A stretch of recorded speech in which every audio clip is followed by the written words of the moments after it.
최선의 길을 걸어간 장영실. 물을 주세요. 목이 말라요. 논에서 들려오는 벼들의 소리예요.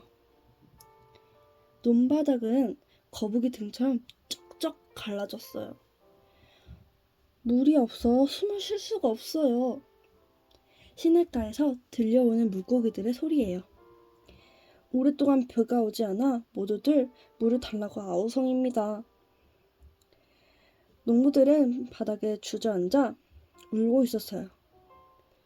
장현실은 몹시 마음이 아팠어요. 장현실은 논두길에 걸으며 곰곰이 생각했어요. 참, 윗마을에 큰 저수지가 있었지? 장현실은 재빨리 사또를 찾아갔어요. 사또님, 제가 논에 물을 끌어오겠습니다. 장현실의 말에 사또는 귀를 쫑긋 세웠어요. 윗마을은 저수지에 물을 끌어오겠어요. 옆에 있던 이방이 코웃음을 쳤어요. 물은 높은 곳에서 낮은 곳으로 흐릅니다. 저수지보다 낮게 도랑을 파서 물이 아래로 흐르게 하면 됩니다. 장현실은 자신있게 말했어요.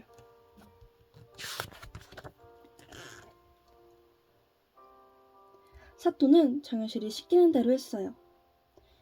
마을 사람들은 시켜 도랑을 파게 했지요. 저수지에서 파 내려온 도랑이 논과 이어졌어요. 이런다고 물이 내려오나? 사람들은 투덜투덜했어요. 마지막으로 장현실의 저수지에 둑을 쳤습니다. 물이 흐른다! 저수지에 물이 콸콸 흘러 논으로 시내로 들어갔어요. 마음껏 물을 마신 벼와 물고기들이 다시 살아났어요. 장현실은 관아의 종이었어요. 어느 날 장현실은 우물 옆에서 뚝딱뚝딱 무언가를 만들고 있었어요. 자네 여기서 뭐 하고 있는가? 지나가는 이방이 궁금해서 물었어요. 물을 쉽게 올리기 위해서 도드레를 만들고 있었습니다. 뭐라고? 도드레를 이용하면 무거운 것을 쉽게 옮길 수 있거든요. 다음날 물을 길러온 여자 종들이 도드레를 보고 깜짝 놀랐어요. 장현실이 도드레 사용법을 말해주자 모두들 기뻐서 박수를 쳤답니다. 장현실의 손을 거쳐간 물건들은 무엇이든 새 것이 되었어요. 허허, 정말 대단한 재주로다. 사또는 장현실을 불러 칭찬했어요. 사또는 장현실의 재주를 자세히 적었습니다. 그리고 임금님께 편지를 써서 올렸어요. 나라를 위해 훌륭한 일을 한 아이입니다. 그때 임금이 바로 세종대왕이었어요. 임금님은 얼른 장현실을 만나보고 싶었어요. 그래서 장현실은 꿈도 꾸어보지 못했던 한양으로 가게 되었답니다. 네가 장현실이구나. 고개를 들어보라. 임금님의 목소리는 정말 따뜻했습니다. 장현실은 너무나 떨려서 눈을 뜰 수가 없었어요.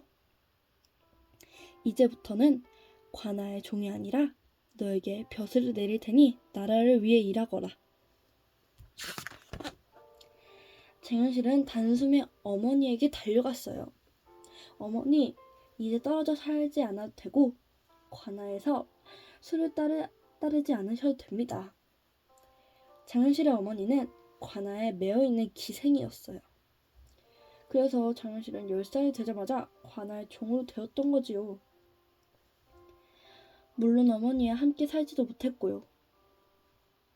평생 종으로 살아도 너와 함께라면 이 어머니는 행복하다나.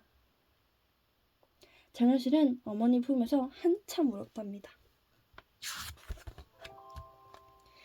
장현실은 임금님 은혜로 보답하기 위해 자나깨나 연구만 했어요.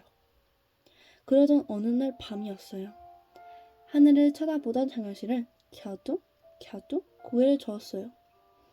거참 이상하네.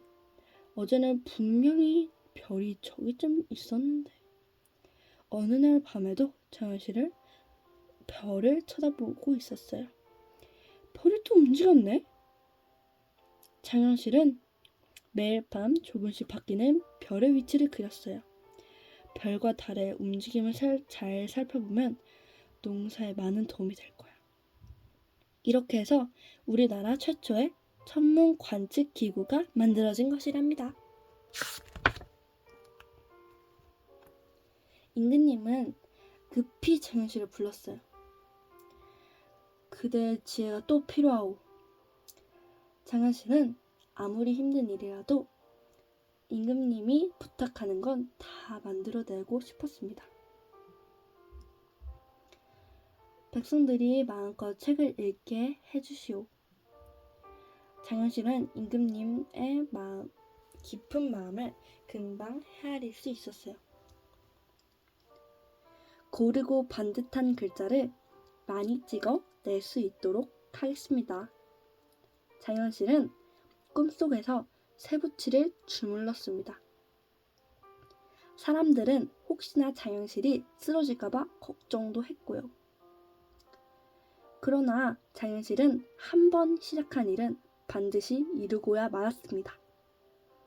드디어 20여만 자가 넘는 갑인자를 만들어낸 것입니다. 임금님은 장현실에게 많은 상을 내렸어요. 아무리 상은 주어도 부족한 것 같다. 이제 그대의 몸은 나의 몸이오. 그러니 부디 건강해야 하오. 임금님은 장현실이 마음껏 쉴 수 있는 곳으로 보내주셨어요. 아름다운 산과 푸른 하늘이 맞닿아 장현실의 마음을 사로잡는 곳이었어요. 장현실이 하루 종일 마루에 앉아 마을을 내려보고 있었습니다. 장현실은 힘들게 농사를 짓는 농부들의 모습을 보였어요. 농사가 잘 되어야 백성들이 평화로울 텐데. 장현실은 항상 임금님 걱정을 하는 것을 함께 고민했어요. 며칠째 비가 내리고 있었어요. 너무 많은 비로 벼들이 물에 다 잠겨버렸어요. 주렁주렁 열려있던 호박도 떨어져 나뒹굴에 있었어요. 농부들은 밤새 벼가 떠내려갈까봐 논밭에서 발이 동동 굴렀어요. 장현실은 농부가 함께 비를 맞으며 서 있었어요. 임금님은 건강을 돌보라고 했는데 그렇게 비를 맞으면 어떡해요? 부인은 장현실을 걱정하였어요. 그러나 장현실은 깊은 생각에 잠긴 채 꼼짝도 하지 않았어요. 장현실은 장독대 위에 그릇을 보고 있었어요. 옳지, 바로 그거야. 장현실은 무릎을 치며 좋아했어요. 여보, 빨리 한양으로 갑시다. 어서요. 장현실의 마음은 급했습니다. 한양에 도착한 장현실의 짐을 짊어진 채 임금님은 찾아뵈었습니다.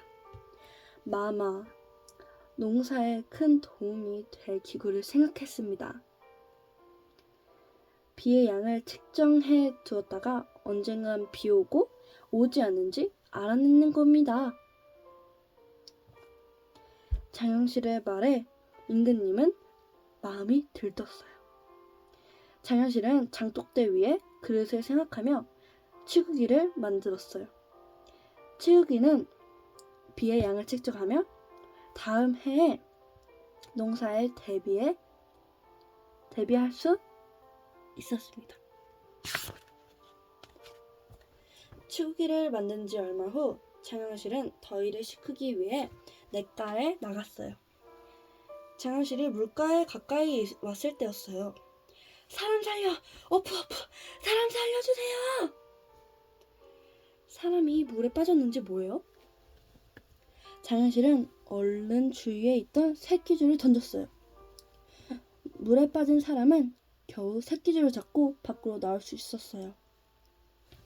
비가 와서 물이 많이 불었는데 그걸 몰랐군요. 장현실은 치우기를 이용해 수표를 만들었습니다. 수표는 물의 깊이를 알 수 있도록 표시해 두는 겁니다. 꼬르르. 장현실의 배에서 신호가 왔습니다. 밥 먹을 시간은 귀신처럼 하는군. 장현실은 자신의 배꼽 시계를 한번 찾아봤어요. 그러자 장현실은 궁금증을 발동했어요. 시간을 알려주는 기계는 없을까? 장현실은 생각에 빠져 땅바닥을 보며 걸었어요. 밥을 먹고 돌아오는 길에 장현실은 중요한 사실을 발견했어요. 아까보다 그림자 길이가 길어졌네? 장현실의 얼굴에 웃음이 번졌어요. 장현실은 그림자의 길이를 시간을 알 수 있는 해시계를 만들었습니다. 사람들이 많이 다니는 큰 길에 해시계를 걸어 놓았어요. 이제 사람들의 배꼽 시계보다 정확한 해시계로 시간을 알게 되었어요. 장현실은 모든 사람이 가지고 다닐 수 있는 작은 시계도 만들었어요. 지금 몇 시지? 사람들은 마치 보물을 간직하듯 시계를 보았어요. 그 모습을 본 장현실은 마음은 한없이 기뻤답니다.